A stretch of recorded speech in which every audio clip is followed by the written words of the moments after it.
Indiana State Police designed the traffic plan, which is getting high marks all around for its smoothness. They say most slowdowns are happening at the entrance gates. Now, off the road, there's plenty of sights to see.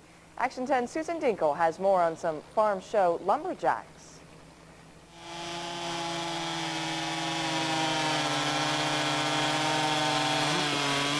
Folks gathered around the Still Timberland exhibit to see professional lumberjacks put their skills to the test.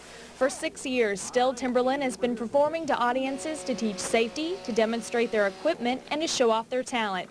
All of the members on their touring team are professional lumberjacks and athletes. They earn money by entering competitions and participating in exhibitions like this one at the Farm Progress Show. There are 4 regional events over the course of the summer held all over the United States, and the top 16 qualifiers from those events compete in the finals in Orlando, Florida.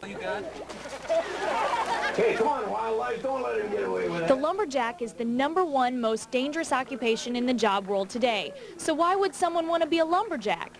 It was one of those things you dream about doing, but then it really I got the confidence at college. Our professor was, he was on a wood chopping team when he was in school, and he was just fantastic for keeping us interested. A dozen lumberjack professionals competed in several wood chopping events. One of the most spectacular and dangerous is the 45-foot pole climb. He races up the pole.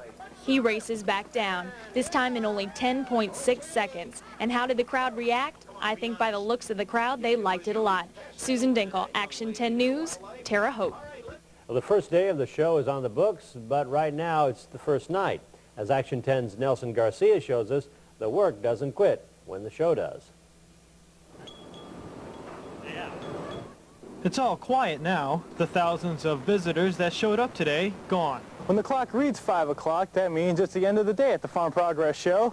That means quitting time, right? Wrong. For people like David Woodyard, that means a couple more hours of working to try and get the exhibit ready for the next day's show.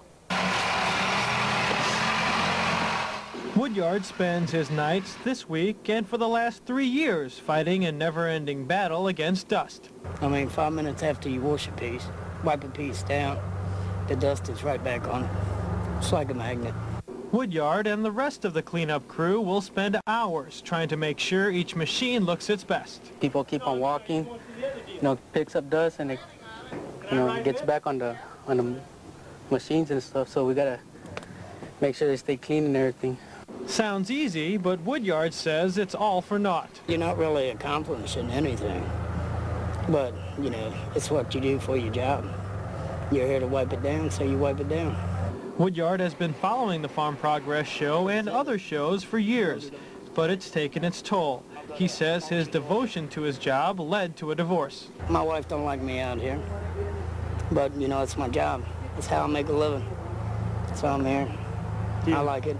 He says it's given him the chance to see the country. Before I started this, all I've ever seen was Ohio, Indiana, and Kentucky. And I've almost been all over the United States. So no matter where you are, dust beware.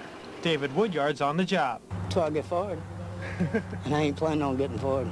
As devoted as he is, he probably won't. At the Farm Progress Show, Nelson Garcia, Action 10 News, Vigo County. The show starts up again tomorrow morning at 7:30. For a show, you've seen every piece of farm equipment money can buy, but you may not have noticed it. You've also seen a lot of advertising. Hi, I'm Tom McClanahan. And I'm Nancy Hoskins. Thanks for joining us tonight. Well, the main objective of many of the exhibitors at the Farm Progress Show this year is to get their products seen any way they can. News Channel 2's Shelley Malashi takes us to new heights in advertising. An advertising scheme that has surpassed all the others. It's untapped space, it's free, and it'll get your attention. The Mycogen Company is taking to the air to get their products seen, while the others paid for staying grounded. Why are they flying so high? To launch a new product. This is where we developed a protein called Bacillum thuringiensis. This is the BT gene, and we incorporated it into a plant, and this plant could produce proteins that could actually kill insects, and we can do with less pesticides. The hot air balloon makes its debut tomorrow And the new plant will make its debut to corn farmers. And the first introduction is for control of European corn borer. European corn borer is a devastating insect for corn farmers, and what we've done is we've introduced this into to the farmers, and they can buy these hybrids for next year for the 1996 growing season. The mycogen plant has firmly rooted itself in farm progress, but the balloon won't be around for long, so if you make it out to the show tomorrow, make sure you stop to look up. Shelley Malashi for News Channel 2. Mycogen, unfortunately, isn't offering rides to the public. In case you're interested, a ride in a hot air balloon generally costs around $175 per person. Well, lifetime farmers mixed with first-time curiosity seekers filed over 500 acres of fields, all for the same purpose. It's one-stop shopping farmer style. Generations of farming traditions gathered to catch a glimpse of the latest technology, and basically anything you can possibly think of being done on a farm can be seen right here at the Farm Progress Show. Most farmers have only one brand of machinery. But in these field demonstrations, brands compete side by side, giving an up-close look at what brand really is the best. Every year there's so much new stuff on the market, and they want to see all this new stuff work. And things have become so high-tech. Tractors are digital and computered, and combines are digital and computered, and everything's changing year to year, and they want to keep up with all of it. Field demonstrations will be going on for the next 2 days from 9 a.m. to noon and then from 1 to 4 p.m. Well, farming and politics often go hand in hand. Just ask U.S. Congressman John Myers. Myers spoke to a group of farm show participants today about future legislation concerning agriculture.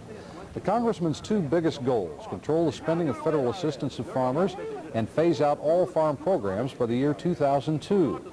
Myers' top priority: keep the farms small. What I'm hoping is that we make sure that most of agriculture remains in private hands. We don't have corporate farmers. If we have large industry owning the farms and owning the agricultural production, I don't think it's the best interest of the American consumer, which we all are. Tomorrow is Legislators' Day at the Farm Progress Show. Lawmakers from across the state are expected to tour the Jarvis Farm. Goods might pop to mind, but one of America's biggest and longest-running trade shows is going on right now. It is the 1995 Farm Progress Show in Terre Haute, Indiana.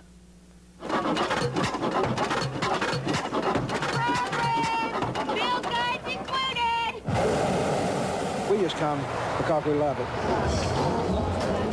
If you put on a farm show, they will come. Farmers, that is, drawn with their kin and kind to 1,000 acres of Indiana farmland to see the best the industry has to offer. The J&M is the world's largest single auger grain cart, just like it says. This tire is a 78 4500 by 32. I mean, it's 78 inches tall, it's 45 inches wide, 32-inch rim diameter. It's called the HVLP. It's a high-volume, low-pressure paint sprayer. 300. Livestock pens, tractors, seeders. For those who work the land, this is the place to find the right stuff. Information agriculture, GPS, GIS. These days, the right equipment might include hookups to orbiting satellites and home computers.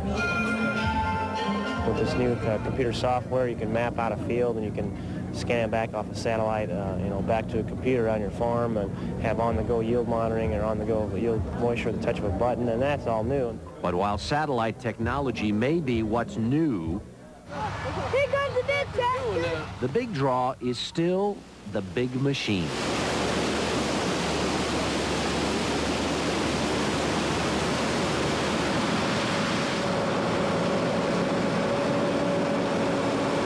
Here, farmers can comparison shop for combines, scrutinizing firsthand how well they harvest crops. A perfect combine would be one that doesn't knock any corn down on the front end and doesn't blow any corn out the back end. That way you get your 100% yield of what you've grown.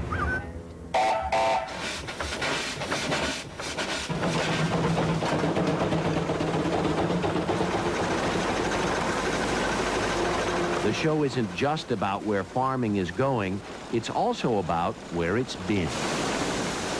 This is a nickel shepherd. It's a 1903 model. It's just what they always used to thresh with.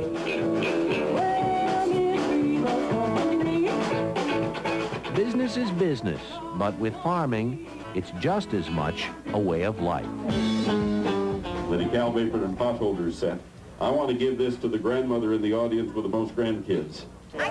We got 10 back there. 11. 13. 17. Anybody with more than 17 grandchildren? Nobody had more than Irene Hodgkin's 17. Our next model is Kelsey. Part industry trade show, part country fair, farming is definitely not just another big business. There's still a lot of pride in family farming. I'm sure of that. Maybe not quite so much the romance as there used to be. We all don't have a cow and a chicken and a hog sitting on the front porch anymore. It's become more of a big business. We still take pride on the family part. If you want to catch the big show in Terre Haute, you better step on it. Today is the